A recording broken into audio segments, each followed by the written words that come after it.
Alors, bonjour les amis, c'est Fred Tipster du site gagnerfuté.com. Donc dans cette vidéo, je vais vous proposer un pronostic pour le mercredi 12 mai. Avant toute chose, nous allons voir les résultats qui datent du dimanche, puisque je ne vous ai pas proposé de pronostic depuis. Je vous avais proposé Eintracht Francfort Mayence, et là je vous ai proposé une victoire sèche d'Eintracht Francfort. Donc Francfort a pas trop mal joué en fait, mais j'ai l'impression, ça fait pas la première fois en fait, que bon, la dernière fois je vous avais dit, on les avait joués et je pensais qu'ils allaient terminer à 10 contre 11 vu un petit peu les faits de violence et d'énervement, d'agacement.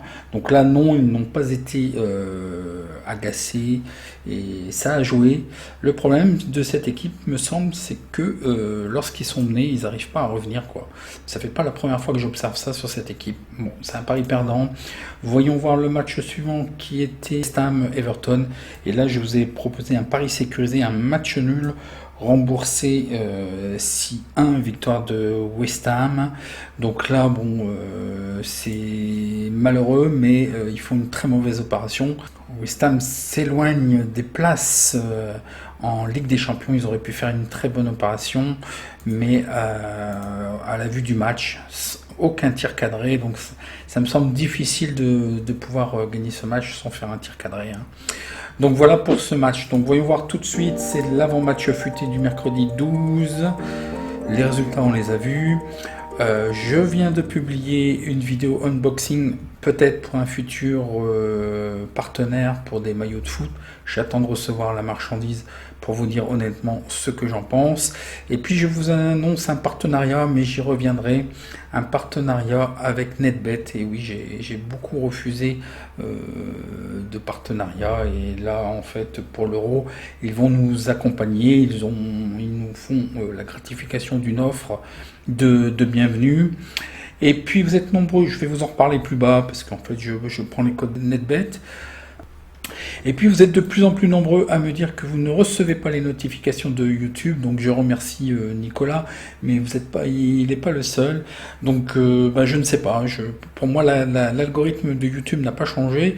Donc ce que vous pouvez faire, parce qu'il y a quelques temps c'était arrivé et je vous avais dit, vous désabonnez, vous réabonnez et vous activez la cloche. Voilà, peut-être que YouTube a changé un petit peu son algorithme, mais c'est toujours le problème aussi sur les réseaux sociaux où en fait vous êtes abonné, mais si vous n'interagissez pas avec le contenu, bon, je ne pense pas pour YouTube, mais peut-être qu'ils ont mis ça en place. Si vous êtes sur Instagram et Facebook, vous n'avez pas d'interaction avec le contenu, l'algorithme détermine qu'en fait, même si vous êtes abonné, que le contenu ne vous intéresse pas, donc on ne vous le propose plus. Ok, je commence tout de suite avec le pronostic. Donc c'est pour le mercredi 12 en Ligue 2, la 35e journée. Le pronostic sera sur Toulouse-Pau. Le match aller, Toulouse l'avait emporté 3-0, donc voyons voir le face-à-face. Toulouse est 3e. C'est une très belle opération qu'ils peuvent faire puisque c'est un match au retard. Ils ont 68 points et ils sont juste derrière Clermont. Ils ont 1691 points et le rating. Et Pau est 16e à la porte de la relégation avec 40 points. Bon, pour moi, mathématiquement, ils seraient sauvés. Bon, ils ont besoin aussi de... Je pense qu'ils auront un meilleur match à venir contre Valenciennes. Donc quand même, ce qui est intéressant sur ce match, c'est que les deux équipes doivent gagner tout simplement, hein. Donc même si c'est de moindre grave pour Pau, parce que je vous dis, pour moi, vraisemblablement, ils sont sauvés, puisque Caen va devoir jouer Clermont, et Clermont est justement deuxième pour l'accès, ils doivent se battre pour l'accès à la Ligue 1, donc ça m'étonnerait qu'ils fassent couler le match. Bon, pour moi, Pau est sauvé, mais sait-on jamais. Voyons voir le face-à-face, donc une très belle régularité des deux équipes. Alors les données sur Toulouse, Toulouse gagne à 55%, ils font match nul à 22%, ils perdent à 22%, ils font des over plus 2,5 buts à 52%, dans under à 47%, ils marquent en premier à 58%, ils encaissent en premier à 36%, et un rendement de plus 25% sur cette équipe. Pour ce qui est de Pau, attention, une belle régularité, ils ont très bien fini la saison, c'est une des équipes en forme du moment quand même. une belle régularité, mais on va le voir après, le problème de Pau, c'est à l'extérieur, ils sont beaucoup moins performants, si vous voyez, c'est que des victoires à domicile, c'est là où ils gagnent leurs points, mais ils perdent leurs points à l'extérieur. Ils gagnent à 27%, ils font match nul à 27%, ils perdent à 44%, ils font des over plus 2,5 buts à 38%, des under à 61%, ils marquent en premier à 30%, ils encaissent en premier à 63%, un rapport négatif sur cette équipe de moins 10% au niveau rendement. Le face-à-face domicile-extérieur, donc une très très belle régularité, hein, c'est propre, il n'y a vraiment rien à dire. 10 matchs consécutifs gagnés, avec, excusez du peu, avec 7 clean sheets quand même, ils n'ont encaissé aucun but dans 7 matchs sur 10, c'est magnifique. Et voilà, c'est ce que je vous disais côté Pau, le problème c'est que c'est à l'extérieur que cette équipe perd ses points. L'historique des confrontations nous apprennent. Mais il n'y avait pas eu de confrontation puisque effectivement Pau était en division inférieure. Il y a juste eu le match aller, comme je vous ai dit, le 3-0. Voyons voir au niveau effectif. Donc les points Hello, je vous les ai donnés. L'alerte algo nous détecte le 1, la victoire de Toulouse, et il nous dit que le over serait value à partir de 1,75. Il détecte donc le over et value à partir d'une cote de 1,75.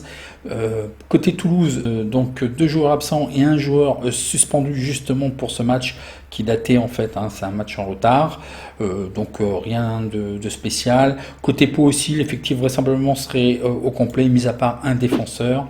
Voyons voir les statistiques que je vous ai trouvées sur cette équipe. Donc le Toulouse FC est invaincu half-time, donc c'est à la mi-temps, lors des 18 derniers matchs de championnat à domicile. Le Toulouse FC est invaincu dans 16 des 17 derniers matchs de championnat à domicile. Le FC Toulouse est invaincu lors des 12 derniers matchs consécutifs de Ligue 2 à domicile. Le FC Toulouse a remporté 10 matchs consécutifs à domicile en Ligue 2, ça on l'a vu. Dans leurs 12 derniers matchs à l'extérieur de Ligue 2, Pau comptabilise seulement une victoire. Bah oui, c'est là où ça blesse, hein. Pau est invaincu lors de 9 des 10 derniers matchs. Oui, attention quand même. Il y a eu moins 2,5 buts lors des 4 derniers matchs à l'extérieur de Pau en Ligue 2 et Pau a marqué en moyenne 0,78 buts lors de leur match à l'extérieur en Ligue 2. Donc pour ce qui est des probabilités, donc les cotes du BTS avec NetBet, donc les probabilités nous donnent les deux équipes marquent oui à 43%, pardon, non à 57%. Et là, côté NetBet, les cotes sont à 1,61. Je vous ferai un petit... bon, ils m'ont pas demandé d'avoir un compte NetBet, mais la moindre des choses, c'est ce que je vais faire. Pourquoi? Parce que je suis assez...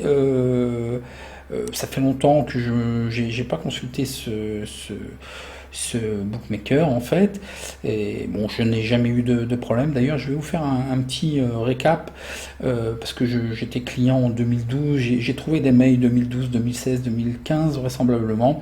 Bon, c'est toujours bien passé et je vois qu'il y a beaucoup de choses nouvelles qui sont apparues, donc au niveau TV, donc il y a certains streams, mais je vais vous faire un petit peu comme un unboxing aussi, un avis test et de suivre parce qu'il y a des choses nouvelles. Si vous allez sur l'onglet promo, il y a des choses intéressantes là, devoir essayer d'exploiter. Et puis je sais qu'il y en a qui sont assez friands et gourmands de combiner, et là ils font quand même un espèce de loto. En fait, c'est pas un espèce, c'est un loto, et là c'est que sur 5 matchs, donc c'est sûr qu'il y a une cagnotte qui est partagé selon le nombre de participants, mais quand même il y a des choses sympathiques. Donc bon, je verrai plus en détail, je vais m'inscrire et il y a des choses en fait qui m'interpellent et de nouvelles vraisemblablement, et donc je vais regarder de plus près. Donc revenons à nos cotes. Donc la Ligue 2.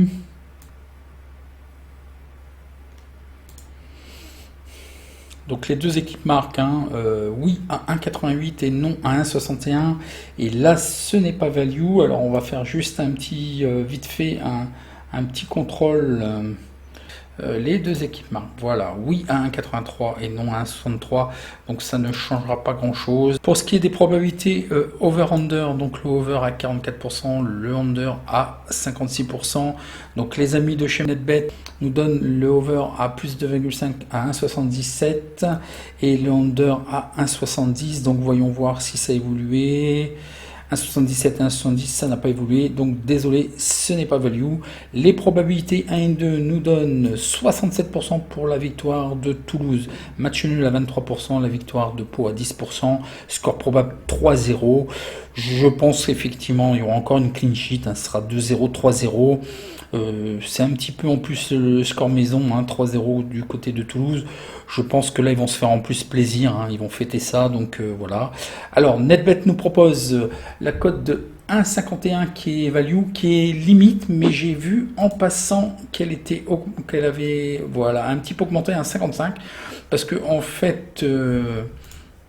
à 1,51, vu qu'on a 67% de probabilité, on est pratiquement pile poil, donc c'est quand même bon à prendre. Et là, la cote est passée à 1,55, donc c'est magnifique. Donc voilà, tout ce que je vous propose, tout simplement, c'est la victoire de Toulouse à une cote de 1,51. Donc je vais prendre celle-ci, et vous avez vu que ça avait augmenté chez les amis de NetBet. Donc si vous voulez profiter d'un code promo, si vous voulez vous inscrire chez NetBet, et NetBet vous offre 150 € plus un free bet. Allez sur le site et lors de votre inscription, mettez le code FRED, F-R-E-D en majuscule. Il faut juste respecter 3 conditions, évidemment: de ne pas être déjà inscrit chez NetBet, de faire un dépôt minimum de 10 €, et puis de valider après, évidemment, c'est une obligation pour l'ensemble des bookmakers, de valider vos documents officiels, pièces d'identité. Ok, si vous avez apprécié, un petit like, et puis je réponds à vos questions en commentaire. En attendant, bon match.